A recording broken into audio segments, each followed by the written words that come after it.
The richest man in the room is rarely the one who just got paid. He's the one who never looked relieved when the money landed. Relief, the tell. Relief means the money was rescuing you, not building you. 500 years ago, a disgraced Florentine diplomat named Niccolo Machiavelli watched powerful men lose everything the moment they mistook comfort for security, and the pattern hasn't changed in 5 centuries. 7 habits separate the people who accumulate wealth from the people who are quietly ruled by it. You'll recognize yourself in at least 3 of them before this is over. Machiavelli spent his career studying princes, not because he admired them, but because he wanted to know why some held power for decades while others lost everything within a year of gaining it. He noticed something most historians overlooked. The princes who fell weren't usually stupid, and they weren't usually poor. They fell because they treated power the way most people treat money today, as something to enjoy rather than something to manage. He wasn't writing about kings for the sake of kings. He was writing about the exact psychology that decides, right now, whether a bonus in your account becomes leverage or disappears into nothing. That distinction is the entire subject of this video, and it plays out in ways so small you've probably never noticed them happening to you. Here's the first one, and it starts smaller than you'd expect. You get bonus, a raise, a good month. And the first thing that happens isn't strategy, it's exhale. Your shoulders drop. You feel, for the first time in weeks, like you can breathe. That feeling is not harmless. That feeling is the beginning of a habit that will quietly keep you average for the rest of your life. Because the moment money becomes the thing that calms you down, you stop asking what it could build and start asking what it could soothe. You upgrade the apartment. You replace the car, still worked. You buy the version of comfort that matches how hard you've been working, as if exhaustion is a currency you're owed a refund on. You tell yourself you earned it, and technically you did, but earning it and deserving to waste it are 2 different sentences that have quietly become one in your head. This is the trap of treating money as a painkiller instead of a weapon. Painkillers don't build anything. They just make the ache quiet enough to ignore. And the ache always comes back, usually right around the time the credit card statement does. Somebody else, faced with the same bonus, the same good month, does something almost boring by comparison. They don't celebrate, they convert. The extra income becomes a stake in something, a course, a tool, a small position in an asset, a skill they didn't have last quarter. Nobody claps for this decision. Nobody posts about it. It looks, from the outside, like nothing happened at all. But 18 months later, the person who spent their relief on comfort is still earning the same number, still waiting for the next good month to feel that same exhale. The person who spent it on leverage is earning from 3 directions instead of 1, and none of those 3 directions require them to feel relieved anymore, because relief was never the goal. Control was.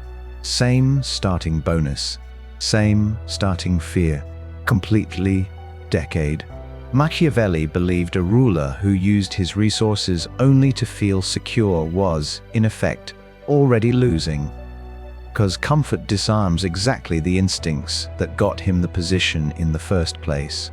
A prince who stops sharpening his sword the moment peace arrives is not at peace. He's simply early in a war he hasn't noticed yet. Your bank account works the same way. The moment it exists purely to make you feel calm, it has stopped doing the one job that actually protects you. Run the number if you don't believe it yet.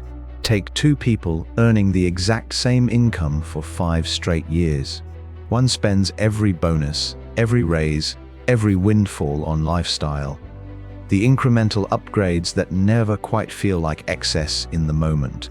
The other converts even 60% of that same extra income into something that produces on its own. By year 5, their take-home pay looks almost identical on a payslip. Their actual position doesn't.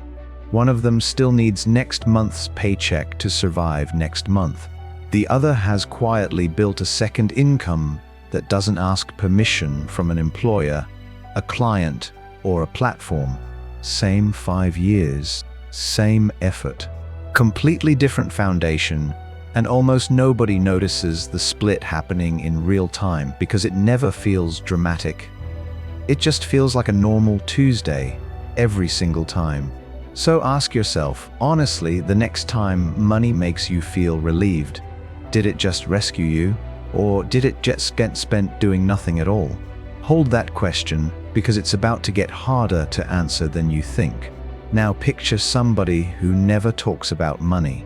Not because they don't have it, because they've noticed what happens to the people who do. Every time success gets announced, something shifts in a room. People calibrate.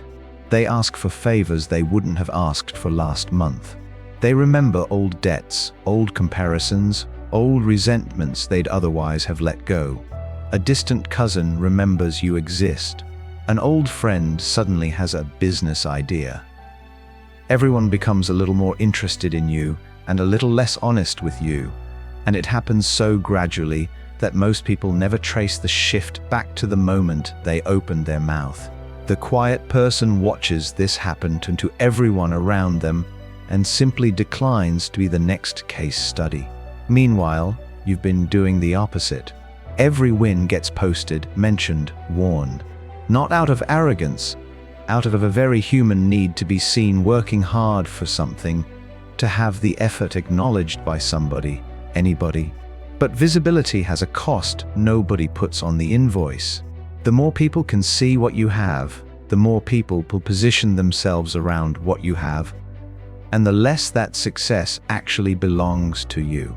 You become a resource to be negotiated with, instead of a person making decisions.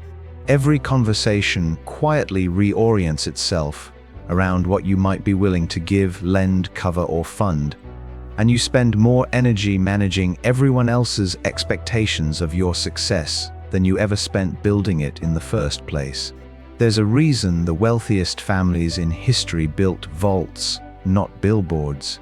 Machiavelli warned that a prince who displays his strength invites exactly the kind of challenge that a quieter prince never has to face at all. Because visible strength becomes a target, and a target eventually gets tested by someone with nothing to lose. Silence isn't secrecy, it's protection. It's the difference between a fortress, no windows, and a house made of glass, both holding the exact same amount of gold. So the next time you're tempted to let people know how well things are going, ask what you're actually buying with that announcement, because it usually isn't respect, and it usually isn't leverage. It's exposure, wearing leverage's clothes, and exposure is expensive in ways that never show up on a receipt. Here's a blunt one. Your income is not your safety net. Say that again if you need to, because most people build their entire financial identity around a single paycheck, a single client, a single platform, a single boss's mood, and call that stability. It isn't stability. It's a single point of failure wearing a suit and showing up to work on time. You feel secure because the deposit hits on schedule, twice a month, like clockwork, like a promise carved in stone. But a promise from one source is not security. It's a leash with good timing, and leashes only feel comfortable until the moment someone else decides to pull them. The moment that source has a bad quarter, changes leadership, gets acquired, or simply decides it doesn't need you anymore, the stability you built your life around evaporates in a single meeting you weren't even in the room for. Somebody, somewhere, made a decision about your future in 15 minutes, over a spreadsheet, without knowing your name, and you found out by email. That's not a hypothetical. That's Tuesday, for millions of people who thought their income was theirs and discovered too late, that it was only ever on loan. Somebody who understands this doesn't necessarily earn more than you. On paper, some months they earn less. They just refuse to let any single number own their calendar. A second, small stream here. A skill that travels with them, not with the company. An asset that keeps producing whether they show up Monday or not. It's slower to build. It's less impressive at a dinner party because there's no single job title that summarizes it. It's also the only version of income that can't be fired, can't be restructured, and can't disappear in a meeting they weren't invited to. Picture two colleagues who started the same job on the same day. One spends every evening recovering from the job, decompressing, scrolling, telling themselves they'll start something on the side when things calm down. A sentence that quietly becomes a permanent excuse. The other spends one evening a week, just one, building a small skill that has nothing to do with their employer. 3 pass. The first colleague is still exactly as replaceable as the day they started, their entire financial identity resting on one manager's opinion of them. The second colleague has a modest, boring, unglancant source of income that took years to matter, and once it mattered, made every future negotiation completely different. Because a person who doesn't need the job negotiates from a different position than a person who does. And everyone in the room can feel the difference, even when nobody says it out loud. Machiavelli's version of this lesson was blunt. A ruler who depends entirely on the goodwill of others has already handed them the throne. He just hasn't noticed yet, because the throne still has his name on it, for now. If the source of your income disappeared tomorrow, not eventually tomorrow, would you still be standing, or would you be starting completely over from zero? Sit with that answer before you keep watching, because it's about to get more uncomfortable. And the honest answer is the only version of this video that will actually change anything for you. The first few habits cost you opportunities. The next ones cost you your future. And this is exactly where most people quietly check out, reach for their phone, or convince themselves they've heard enough already. That instinct, the urge to look away the moment it stops being comfortable, is the same instinct that's been running your financial life this entire time. Don't the win. You've probably already done this one without noticing. Somebody asks you help or access or a favor involving money, and you say yes immediately because saying no feels petty, and you'd rather be seen as generous than careful. But watch what happens in the weeks after you say yes. Some people say thank you and never mention it again, quietly folding the memory into gratitude that shapes how they treat you from then on. Some people start acting like the favor was owed to them, like your generosity created a new baseline they now expect permanently, and if you ever fail to meet that new baseline, you become, somehow, the villain of a story you didn't know you were writing. That second group just told you something true about themselves, for free, and most people don't even notice they were being told anything at all.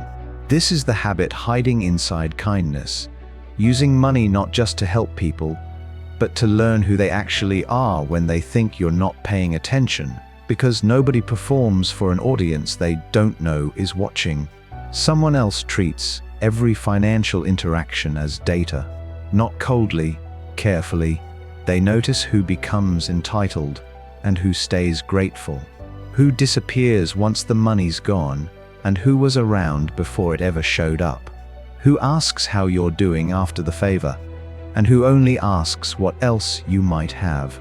A year later, their inner circle is smaller, noticeably smaller, and every single person left in it has been quietly tested by circumstance rather than promises. Yours is still full of people you've never actually seen under pressure, people whose loyalty you're assuming rather than people whose loyalty you've confirmed. And assumption is a very expensive thing to build a decade on. Machiavelli believed a ruler learns more about his court, how people behave around favor and fortune, than by anything they ever say to his face, because words are free and behavior under incentive is not. Money doesn't corrupt people. It reveals who was always capable of being corrupted and simply hadn't had the opportunity yet. The next time you extend money, time, or access to someone, don't just watch what they do with it. Watch who they become in the weeks after, because that version of them is the real one. Most people spend their whole financial life chasing more income, more clients, more zeros on a screen, running toward a number that keeps moving every time they get close to it, like a horizon that exactly as fast as you walk toward it. But there's a much smaller group of people who stopped chasing more and started asking a different question. Who needs what I have? That question changes everything, because the moment people depend on access to you, your skill, your audience, your capital, your judgment, you stop competing for opportunities and opportunities start arriving to compete for you. Think about the difference between a freelancer chasing clients and a platform that clients have to go through. One is exhausted by Tuesday, refreshing their inbox, wondering why the proposal hasn't been answered yet. The other barely notices Tuesday happened, because Tuesday's requests are arriving whether they check their inbox or not. You've likely spent years in the first category without realizing a second one existed, applying, pitching, proving yourself over and over to people who hold something you want, never once asking what you could hold that other people would eventually need. Someone who understood this stopped asking, how do I get paid more? And started asking, what do I control that other people can't root around? That's a harder question. It doesn't have a next Tuesday answer. It's also the only one that compounds quietly in the background, while the first question keeps you running the exact same distance every single year. Think about a small-town toll bridge versus a small-town delivery driver. The driver hustles constantly, more routes, faster times, better ratings, always one bad month away from falling behind. The toll bridge does nothing. It simply sits there, and every single person who needs to cross the river pays to use it, regardless of who's driving, regardless of the weather, regardless of whether the bridge owner is even awake. Nobody admires the bridge. Nobody writes about its hustle. But at the end of the year, the bridge has outperformed the driver without ever working a single shift, because one of them chased transactions and the other one controlled a choke point. Machiavelli observed that those who merely possess resources are eventually outmaneuvered by those who control access to resources, because ownership without leverage is just a target with better clothes, admired from a distance and taken from up close. So stop asking how to earn more this year. Start asking what you could build that makes other people need to come through you. Because that single shift in the question changes every answer that follows it.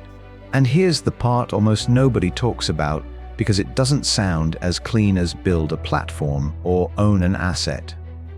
Controlling access means very little if you're still competing for the prize everyone else is chasing. Watch what actually happens around you. Employees compete for the same raise. Freelancers compete for the same clients. Creators compete for the same algorithm. Everyone is fighting furiously over the reward, and almost nobody stops to ask who built the system that decides who gets it. That question feels almost rude to ask out loud.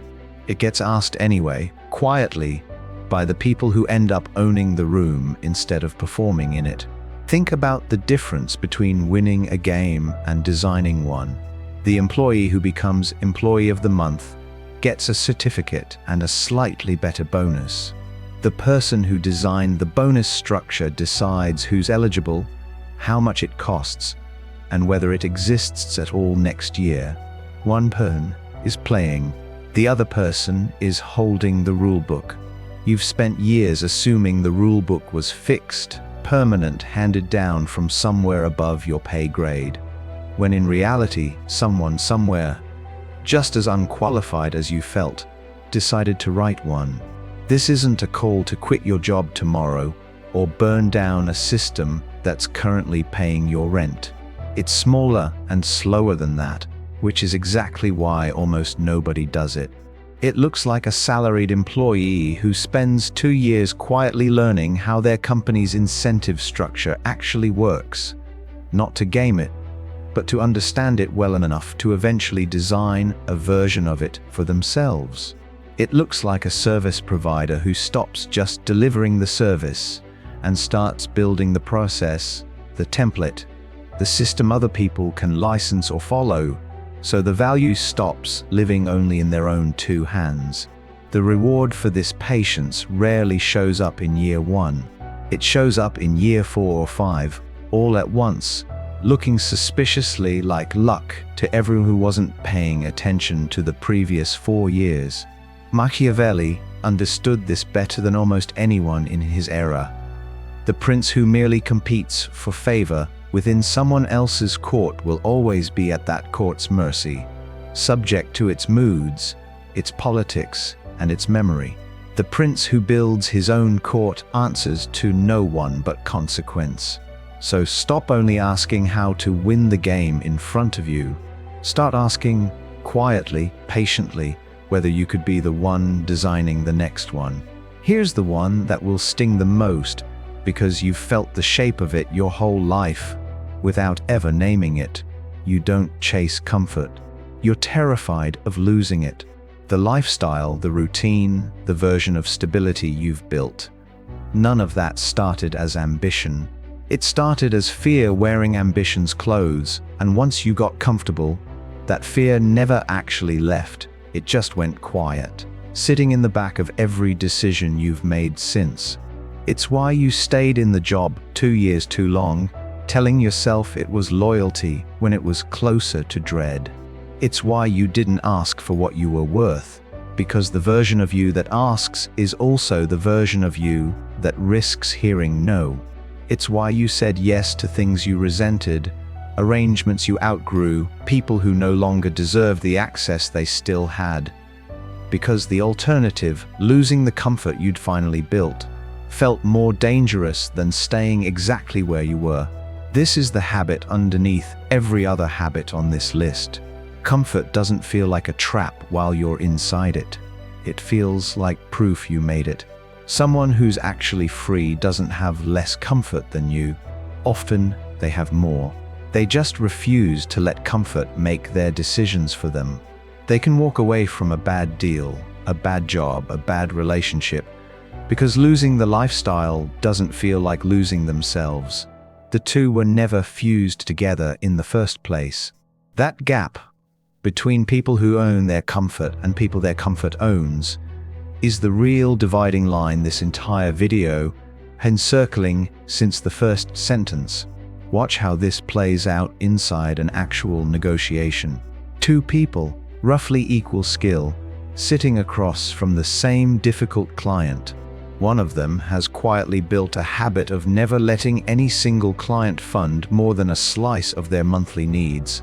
So when the client pushes for an unreasonable discount, they can say no and mean it, because no doesn't threaten their rent. The other person has let this one client become load-bearing, essential, too important to lose, and the client can feel it, the way a room can feel who's actually willing to walk out of it. The deal that gets signed reflects that difference almost every time, not because one person negotiated more cleverly, but because one of them was actually free to lose, and the other one, underneath the composed tone and the professional email, was not. And here's the part that should actually humble you more than anything said so far. Machiavelli, the man who spent his life studying exactly how power is won and kept, the man whose name has become shorthand for cunning itself, died with almost nothing. He wrote The Prince partly to win back a political position he'd already lost, hoping the right words to the right ruler might restore what circumstance had taken from him. It didn't work, not in his lifetime. Recognition came only after he was gone, posthumously, too late to buy him a single year of the comfort he understood so precisely. Knowing the rules was never the same as winning by them, which means everything you've just heard, all 7 of these, is worthless the moment you close this tab and change nothing. Because insight that isn't applied is just a more expensive, more educated form of standing still. So apply it. 3 tools, nothing theoretical, nothing that requires capital you don't have. Tonight, before you spend the next unexpected dollar that comes in, a refund, a bonus, a gift, anything unplanned, name what it's for out loud, comfort or leverage, before you let it disappear into your routine, unexamined. The naming takes seconds. The habit it builds takes weeks, and it's the only habit on this list that costs you literally nothing to start. Tomorrow, pick one financial relationship in your life, a loan you gave, a favor you extended, a debt someone owes you, even a small one, and watch it, actually watch it, for what it reveals about the person on the other end, instead of what it does for your bank balance. You're not collecting the money. You're collecting information, and information is the one asset that never depreciates. And this week, write down one thing you currently do for income that only works because you personally show up every single time. Then spend 15 minutes sketching what a version of it would look like if it didn't need you there every day. You don't have to build it yet. You just have to prove to yourself that it's possible. Because most people never even get that far, and that's exactly why most people never get further. None of take money.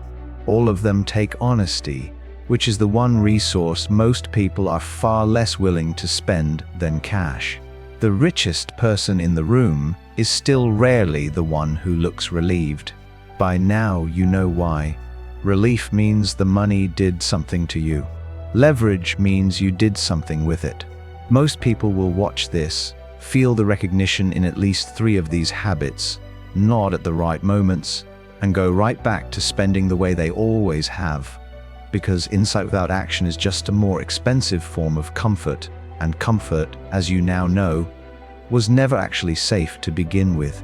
This channel isn't built for that person. It's built for the ones who noticed themselves in at least 3 of these and decided that recognition was enough of a reason to finally change the 4th.